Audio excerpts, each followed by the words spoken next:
the state finances is likely to witness higher revenue deficit as well as fiscal deficit. Once we achieve a higher growth rate, we can grow out of the deficits and debts. I would like to point out that as per the estimates of the 15th Finance Commission, the state's GSDP is expected to grow at 13.1% in the 5-year period of 21-26. Our state has been placed in the category of highest growing states. We need to achieve this projected growth rate to meet the emerging challenges. But this task has been made harder by the unprecedented challenges consequent to the pandemic. We achieved high levels of plan and social sector spending, including on health, in the last financial year through higher levels of borrowings, which has pushed our debt to GSDP ratio to over 36%. Consequent to the strident demand of the states, including Kerala, the union government relented to raise the annual borrowing limit from 3 to 5% of the GSDP. However, only 0.5% of this additional borrowing limit was unconditional. Though my government has its considered opinion on the imposition of conditionalities in this, as they run counter to the basic principles of cooperative federalism, we agreed to implement the reforms suggested in a manner which did not adversely affect the citizens. It is noteworthy that we have been successful in getting the entire 1.5% additional borrowing limit based on conditionalities relating to the power sector, public distribution system, one nation, one ration card, ease of doing business, and urban sector. Despite financial constraints, my government also implemented the 5-year pay revision for government employees as per our commitment. My government is committed to travel along the path of fiscal consolidation, but the resurgence of COVID-19 and the consequent scissor effect, that is, falling revenues and rise in expenditure commitments, might constrain us to press the pause button on deficit targets. My government remains committed to ensure that the state continues on a path of growth with equity. That has brought it to the first position in the Niti Aayog's index on the Sustainable Development Goals among all Indian states. My government hopes to restructure and transform the state into a knowledge economy. The budget presented on 15th January 2021 highlighted this model and focused on providing higher employment opportunities for the educated unemployed in the state through various new schemes, including a digital platform through KDISC to ensure jobs for at least 20 lakh people over a 5-year period.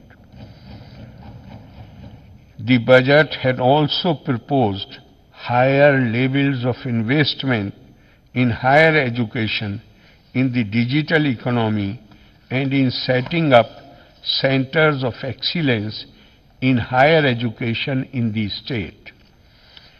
It focused on facilitating 2,500 startups, setting up of an innovation fund for the local self-government, and providing higher levels of assistance to major universities for building their infrastructure, higher levels of investment in the digital economy, including completion of K-phone project and distribution of laptops to students.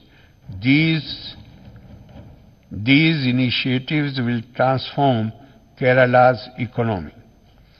Kerala's development experience has unique characteristics that make it distinct. In the past, we achieved a high level of human development indicators with a low per capita income. This was made possible by public intervention in social sectors sustained by the community-based mass movement. This helped our people to migrate within the country and abroad and send a part of their earnings as remittances to the state. This catalyzed the growth of our per capita incomes.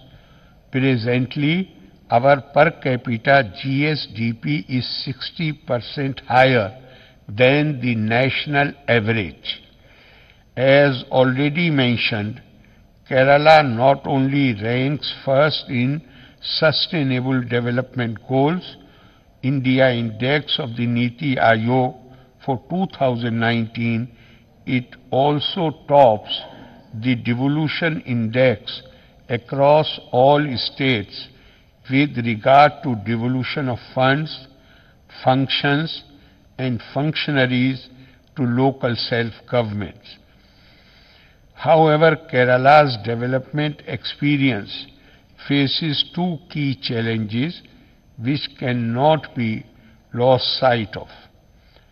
Kerala's capital expenditure in the areas of social and physical infrastructure needs to be augmented, and more quality jobs need to be created for our youth and those who faced career break.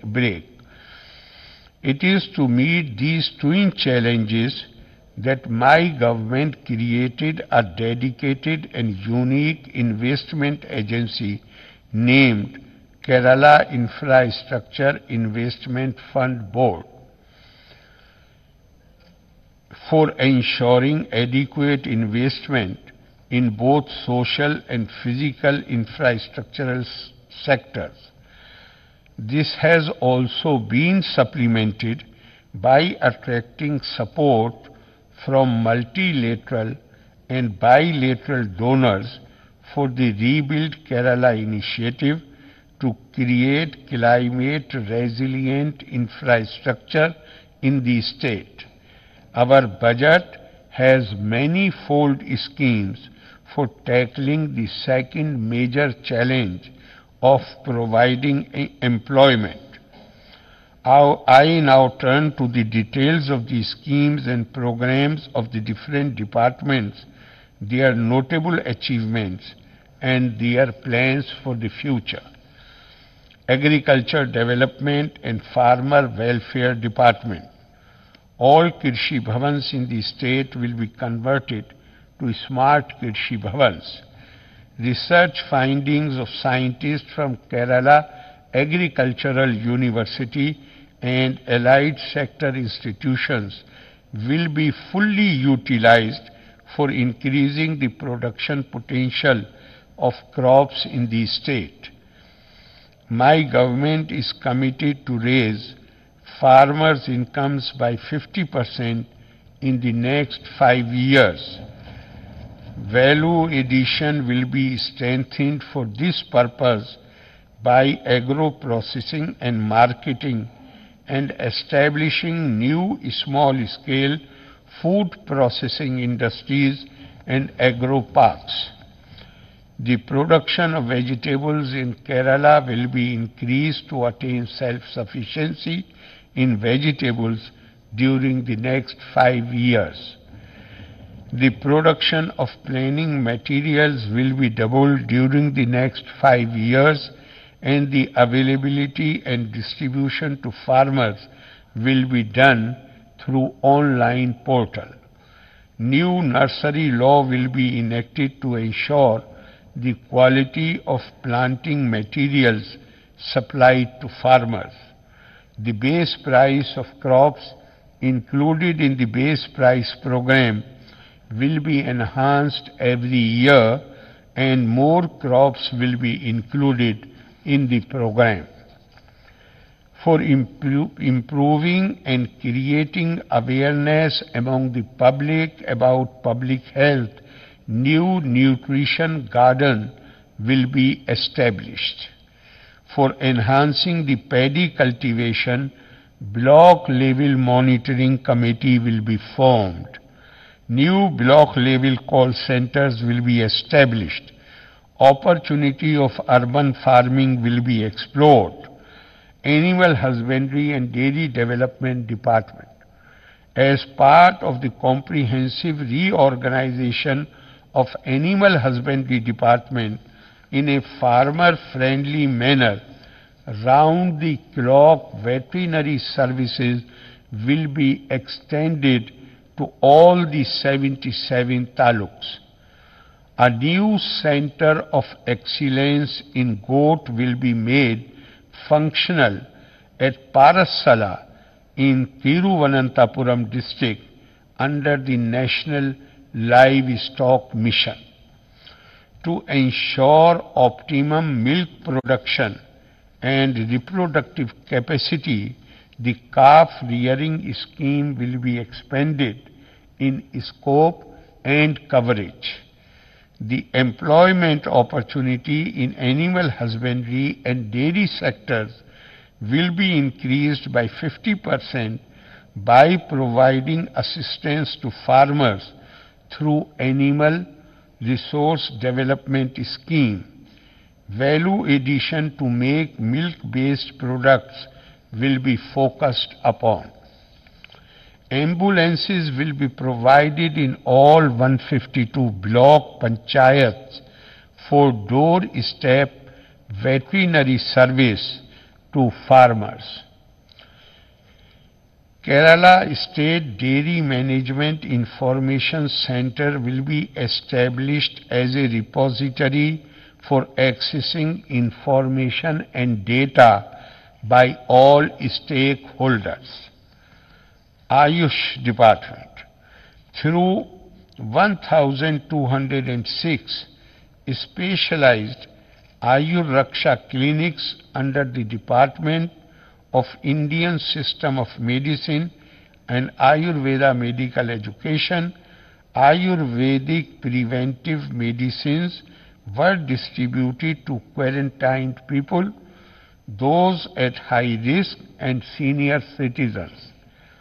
The data compiled by the department shows that more than 23 lakh people have been covered under the Ayurvedic prevention strategy as on 20th May 2021. Bheshajam, the Ayurvedic management program for category A COVID-19 patients, has reached out to about 157,000 COVID-19 positive patients, while Punarjani, the Ayurvedic convalescent care program for post-COVID patients, covered around 153,000 people as on 20th May 2021. In the current second wave of the COVID-19 pandemic, the Ayush Department has worked out a detailed plan to expand the scope and reach of the Ayurvedic and homeopathic prevention strategy. The proposed International Research Institute for Ayurveda at Kannur, once established, will facilitate the scientific validation and systematic documentation of Ayurvedic therapies. Backward Communities Development Department. My government is committed to fiscally empower the Backward Classes Development Corporation. My government has given additional guarantee for an amount of 300 crore rupees to the corporation. The issues faced by the converted Christians will also be addressed in adequate measure. Coastal Shipping and Inland Navigation Department. The main arterial waterway of the state is the West Coast Canal, which connects Kovalam in the south to Bekel in the north, extending to a length of 616 kilometers.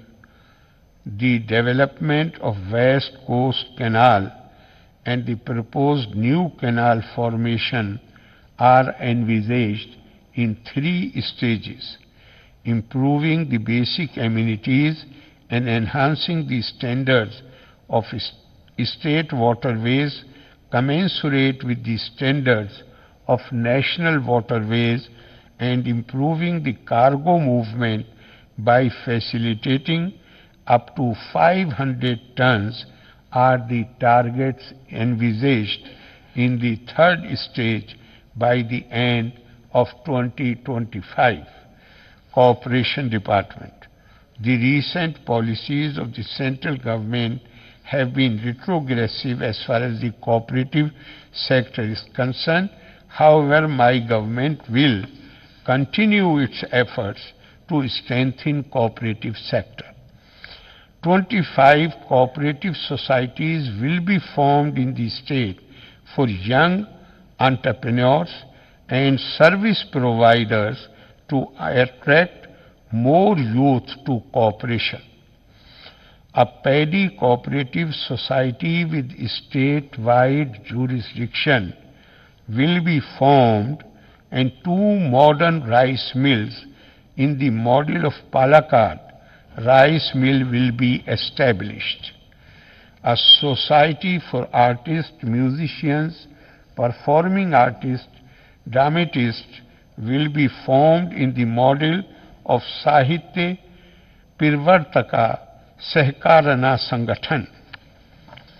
The integrated software for the Kerala Bank will be put in place during this year, and the state will continue its efforts to include Malappuram districts also in the service network of Kerala Bank. The Kerala Bank came into existence on 29th November 2020. My government made an equity infusion of 400 crore rupees in the Kerala Bank. The bank will be able to provide all modern banking facilities such as interest banking, mobile banking, IMPS, RTGS, NEFT, ATM, wallet, UPI services to member societies and the general public at affordable rate. Core banking solutions will be introduced among all primary agricultural cooperative societies in the state. Cooperative markets will start functioning in all districts in the year 21-22. An e-marketing platform under Co-op Mart scheme will be developed and made operational. The scheduled caste, scheduled tribes development cooperatives of the state will be revamped under Punarjani scheme out of assistance under state plan funds for ensuring employment opportunities to the scheduled caste, scheduled tribe population. PEPCO's, the modern rice mill at Palakkad, under the cooperative sector, implemented with the consultancy support of NABARD, will start commercial production during this financial year.